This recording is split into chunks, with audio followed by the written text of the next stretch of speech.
क्या आपने कभी किसी को देखा है जो बार बार चीजें भूल जाता है? क्या आपको लगता है कि बढ़ती उम्र के साथ याददाश्त कमजोर होना सामान्य है? क्या आप जानना चाहते हैं कि यह समस्या कब अल्जाइमर रोग में बदल जाती है? अगर हाँ, तो यह वीडियो आपके लिए है। आज हम एक बहुत ही जरूरी टॉपिक के बारे में बात करेंगे, अल्जाइमर्स डिजीज। ये एक ऐसी कंडीशन है जो बहुत से लोगों को, खासकर बुजुर्गों को प्रभावित करती है। तो चलिए समझते हैं। सबसे पहले हम देखेंगे ये क्या होता है, इसके कितने टाइप होते हैं, इसके सिम्टम्स यानी लक्षण क्या होते हैं, इसके होने का क्या कारण है, इसको होने से कैसे रोक सकते हैं, इसको डायग्नोसिस यानी जांच कैसे करते हैं, इसका इलाज कैसे हो सकता है, और लास्ट इसका कंक्लूजन।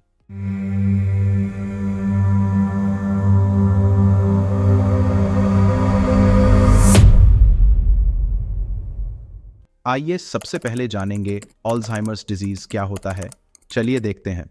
अल्जाइमर्स डिजीज एक ब्रेन डिसऑर्डर है जो धीरे धीरे मेमोरी और सोचने की क्षमता को खत्म कर देता है। समय के साथ ये साधारण कामों को भी करना मुश्किल बना देता है। ये डिमेंशिया का सबसे सामान्य कारण है, जो याददाश्त और दूसरी मानसिक क्षमताओं में कमी को कहते हैं, जो रोजमर्रा की जिंदगी को प्रभावित करती है। मुझे आशा है कि अब आपको अल्जाइमर्स डिजीज के बारे में थोड़ा सा आइडिया लग गया होगा। अब चलते हैं इसके अगले पॉइंट पर, जहां इसके टाइप को जानेंगे। चलिए देखते हैं इसके टाइप्स को और एक एक करके समझते हैं। मुख्य रूप से अल्जाइमर्स डिजीज के दो टाइप्स होते हैं। First, early onset Alzheimer's. ये प्रकार उन लोगों में होता है जो 65 साल से कम उम्र के होते हैं। ये कम होता है लेकिन 40s या 50s में भी हो सकता है। जैसे कि एक व्यक्ति इंपॉर्टेंट अपॉइंटमेंट्स या अपना काम कैसे करना है भूल सकता है। Second, late onset Alzheimer's. ये सबसे कॉमन टाइप है और 65 साल या उससे ज़्यादा के लोगों में होता है। जैसे एक बुजुर्ग व्यक्ति अपने परिवार के नाम या पहचानी जगह पर जाने का रास्ता भूलने लगता है। दोस्तों, ये हैं अल्जाइमर्स डिजीज से जुड़ी समस्या के कुछ कॉमन टाइप्स। अब हम आगे बढ़ेंगे और इसके लक्षणों के बारे में जानेंगे। अल्जाइमर्स डिजीज के बहुत सारे सिम्टम्स होते हैं, पर हमने इस वीडियो में कुछ कॉमन सिम्टम्स को कवर किया है। अल्जाइमर्स डिजीज के लक्षण समय के साथ बढ़ते हैं। यहाँ 5 कॉमन सिम्टम्स हैं, जैसे कि मेमोरी लॉस सबसे पहला और कॉमन साइंस है। लोग हाल ही में सीखी गई जानकारी, इंपॉर्टेंट डेट्स या घटनाएं भूलने लगते हैं और बार बार वही जानकारी पूछते हैं। नेक्स्ट, प्लानिंग या प्रॉब्लम सॉल्व करने में मुश्किल, प्लान्स बनाने और उन्हें पालन करने में मुश्किल होती है। लोग फेमिलियर रेसिपी या मंथली बिल्स का हिसाब रखने में परेशान होते हैं। नेक्स्ट, फेमिलियर टास्क्स कंप्लीट करने में मुश्किल, डेली टास्क्स को पूरा करना मुश्किल हो जाता है। जैसे जाना पहचाना स्थान पर ड्राइविंग करना, बजट मैनेज करना या पसंदीदा खेल के नियम याद रखना। नेक्स्ट, टाइम या प्लेस के साथ कंफ्यूजन, डेट्स, मौसम और समय का ट्रैक खोने लगते हैं। लोग भूल जाते हैं कि वे कहाँ हैं या वहाँ कैसे पहुँचे।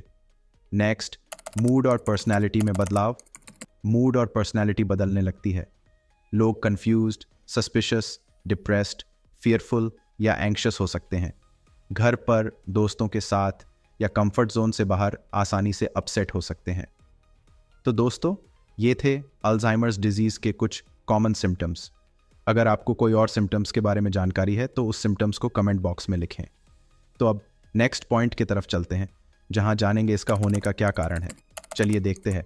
एग्जैक्ट कॉज अब तक पूरी तरह से समझा नहीं गया है, लेकिन ये जेनेटिक, एनवायरमेंटल और लाइफस्टाइल फैक्टर्स का कॉम्बिनेशन माना जाता है। यहाँ कुछ मेन फैक्टर्स हैं, जैसे कि जेनेटिक्स। अगर परिवार में किसी को अल्जाइमर्स है तो जोखिम बढ़ जाता है। APOE जीन जैसे स्पेसिफिक जेनेटिक म्यूटेशंस डिजीज का चांस बढ़ाते हैं। Next, as. अल्जाइमर्स का जोखिम उम्र के साथ बढ़ जाता है। ये ज़्यादातर 65 साल और उसके बाद डायग्नोज होता है। Next, brain changes. Alzheimer's brain में प्रोटीन्स का एबनॉर्मल बिल्डअप होता है, जैसे एमिलॉइड प्लाक्स और टाउ टैंगल्स, जो ब्रेन सेल फंक्शन डिसरप्ट करते हैं और ब्रेन सेल डेथ तक ले जाते हैं। नेक्स्ट, एनवायरमेंटल और lifestyle factors. Sedentary lifestyle, poor diet, lack of social engagement और डायबिटीज और कार्डियोवैस्कुलर डिजीज जैसी कंडीशंस रिस्क बढ़ाते हैं। Next, head injuries. सिवियर या रिपीटेड हेड ट्रॉमा से अल्जाइमर्स डिजीज का जोखिम बढ़ सकता है। ये कुछ आम वजहें थीं। अब चलते हैं अगले पॉइंट पर, जहां हम देखेंगे कि इसका इलाज कैसे होता है। चलिए देखते हैं। अल्जाइमर्स डिजीज का कोई क्योर नहीं है, लेकिन ट्रीटमेंट सिम्टम्स को मैनेज करने और क्वालिटी ऑफ लाइफ को इम्प्रूव करने में मदद करते हैं, जैसे कि cognitive therapy, cognitive behavioural therapy, CBT, anxiety, depression और मूड डिसऑर्डर्स मैनेज करने में मदद करती है। थेरेपिस्ट के साथ काम करके कोपिंग स्ट्रेटजीज और मेंटल एक्सरसाइजेस डेवलप किए जाते हैं। नेक्स्ट, लाइफस्टाइल और home remedies. Healthy diet, fruits, vegetables, whole grains और लीन प्रोटीन से rich diet brain health support करती है। मेडिटेरेनियन डाइट रेकमेंड की जाती है। And physical exercise. Regular physical activity mood improve करने, जनरल हेल्थ मेंटेन करने और कॉग्निटिव डिक्लाइन स्लो करने में मदद करती है। Next, supportive care, safe environment create करना, होम एनवायरनमेंट को मॉडिफाई करना, जैसे ट्रिपिंग हैजर्ड्स हटाना, बाथरूम्स में ग्रैब बार्स लगाना और कैबिनेट्स पर लॉक्स लगाना। नेक्स्ट, केयर गिवर्स के लिए सपोर्ट, एजुकेशन और ट्रेनिंग। केयर गिवर्स को ट्रेनिंग प्रोवाइड करना, कैसे अल्जाइमर्स पेशेंट्स का केयर करें, बिहेवियर्स मैनेज करें और डिजीज प्रोग्रेशन समझें। दोस्तों, ये थे इसका इलाज करने का तरीका। अगर आपको इस वीडियो में किसी भी पॉइंट्स की कमी लग रही है तो हमें कमेंट बॉक्स में ज़रूर बताएं। आखिर में इसके कंक्लूजन को देखते हैं। अल्जाइमर्स डिजीज एक सीरियस और प्रोग्रेसिव ब्रेन डिसऑर्डर है जो मेमोरी, थिंकिंग स्किल्स और डेली फंक्शनिंग को प्रभावित करता है। डिफरेंट टाइप्स को समझना, सिम्टम्स को पहचानना और पोटेंशियल कॉजेस के बारे में अवेयर रहना इस कंडीशन को इफेक्टिवली मैनेज करने में मदद करता है। क्योर न होने के बावजूद वेरियस ट्रीटमेंट्स और लाइफस्टाइल चेंजेस से अफेक्टेड लोगों की क्वालिटी ऑफ लाइफ इंप्रूव की जा सकती है। अर्ली इंटरवेंशन, सपोर्टिव केयर और केयर गिवर्स के लिए एजुकेशन ज़रूरी है इस चैलेंजिंग डिजीज़ को डील करने के लिए। आज के लिए बस इतना ही। अल्जाइमर्स डिजीज़ के बारे में जानने के लिए आपका धन्यवाद। ये ज़रूरी है कि हम इन्फॉर्म्ड रहें और जो इस कंडीशन से अफेक्टेड हैं उन्हें सपोर्ट करें। अगर आपको ये वीडियो हेल्पफुल लगा हो तो प्लीज़ लाइक करें, शेयर करें और हमारे चैनल को सब्सक्राइब करें और भी इंफॉर्मेटिव कंटेंट के लिए। हेल्थी रहें और एक दूसरे का ख्याल रखें। मिलते हैं अगले वीडियो में।